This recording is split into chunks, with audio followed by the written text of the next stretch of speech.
আপনার নিজকে আপনি পরিবর্তন করুন। আপনার নিজকে যদি আপনি পরিবর্তন না করেন, হে গীবতকারী, হে নাম্মাম, হে ফকির, হে মিসকিন, তোমাকে আমি লক্ষ্য করে বলছি, আপনাকে আমি লক্ষ্য করে বলছি, হে ভাই, আপনার এই দিনদারি আপনাকে দুনিয়াও বাঁচাতে পারবে না, আখিরাতেও বাঁচাতে পারবে না। মনোযোগ দিয়ে শুনুন আপনার রাসূল কি বলেছে। রাসূলুল্লাহ সাল্লাল্লাহু আলাইহি ওয়াসাল্লাম বলেছেন, আতাদরুনা মানিল মুফলিস, তোমরা কি জানো যে কিয়ামতের দিন দেউলিয়া কে হবে? প্রিয় ভাই, প্রিয় বোন, মনোযোগ দিয়ে শুনুন। আপনি প্রচুর পরিমাণ আমল নিয়ে গিয়েছেন, কিন্তু কোন আমল আপনার কিয়ামতের দিন একটাও কাজে লাগে না। রাসূলুল্লাহ সাল্লাল্লাহু আলাইহি ওয়াসাল্লাম জিজ্ঞেস করলেন, তোমরা কি জানো দেউলিয়াকে, ব্যাংরাপকে? সাহাবায়ে কেরামরা বললেন, মান লা দিরহাম লাহু ওয়ালা মাতা, যার কোনো টাকা পয়সা নাই ওই ব্যক্তি তো দেউলিয়া।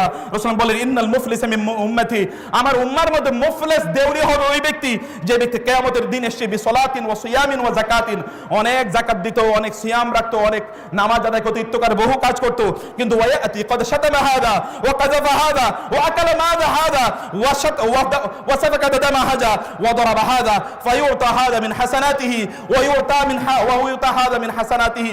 একজন ব্যক্তি কিয়ামতের দিন অনেক আমল নিয়ে আসবে, কিন্তু এর মধ্যে সে আরেকজনের বিরুদ্ধে গীবত করেছে, আরেকজনের বিরুদ্ধে নামিমা করেছে, আরেকজনের বিরুদ্ধে মিথ্যাচার করেছে, আরেকজনের বিরুদ্ধে চগলখড়ি করেছে, আরেকজনের বিরুদ্ধে মিথ্যা অপবাদ এনেছে, আরেকজনের সম্পদ খেয়েছে, আরেকজনকে অন্যায়ভাবে আহত করেছে, ইত্তকার কাজ করেছে।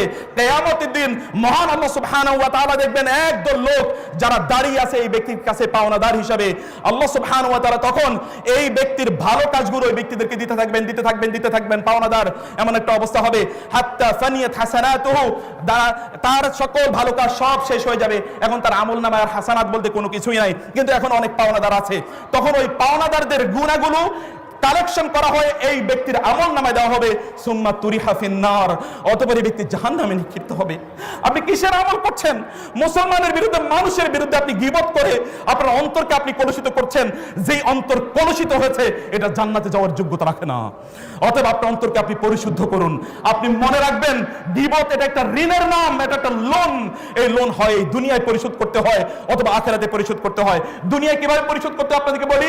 ইমাম মালিক রাহিমাহুল্লাহ বলেছেন এবং আল হাসান আল বসরি একই কথা বলেছেন, লাকাদ আকদারাতু আকওয়ামান, আমি এমন একদল লোককে পেয়েছি, লাম তাকুন লাহুম উয়ুবুন, তাদের চরিত্রে কোনো ধরনের দোষ ছিল না, ফাতাকাল্লামু ফি উয়ুবিন নাস, তারা মানুষের বিভিন্ন দোষ নিয়ে আলোচনা করলো, এর কারণে কি হলো? তাদের চরিত্রের মধ্যে ত্রুটি তৈরি হয়ে গেল। আমি এমন একদল লোকের পেয়েছি তাদের চরিত্রে বহুত ত্রুটি ছিল, ফাসাকাতু আন উয়ুবিন নাস, তারা মানুষের দোষ ত্রুটি নিয়ে আলোচনা করতো না, ফাসাতারাল্লাহু উয়ুবাহুম, আর এই কারণে আল্লাহ সুবহানাহু ওয়া তাআলা দুনিয়া এবং আখিরাতে তাদের ত্রুটিগুলো, তাদের দোষগুলো, তাদের বিচ্যুতিগুলো আল্লাহ সুবহানাহু ওয়া তাআলা ঢেকে দিয়েছেন, এগুলো মানুষের কাছে প্রকাশ করেননি।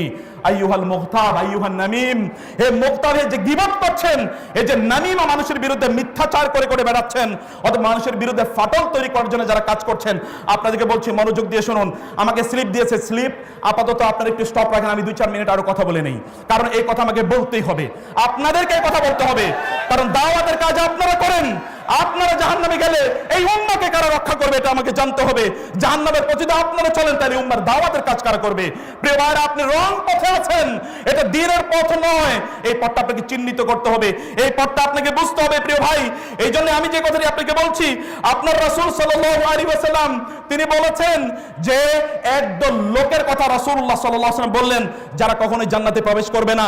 এর চেয়ে এই ব্যক্তির জন্য আর কিভাবে তার জন্য অপমান হতে পারে, লাঞ্ছনা হতে পারে, তার জন্য আর দুর্ভাগ্য কি হতে পারে যে লা ইয়াদখুলুল জান্নাতা নাম্মামুন। আপনার রাসূল বলেছেন সাল্লাল্লাহু আলাইহি ওয়াসাল্লাম, কোন চগলখোর, কোন গীবতকারী এই ব্যক্তি কোনোদিন জান্নাতে প্রবেশ করবে না।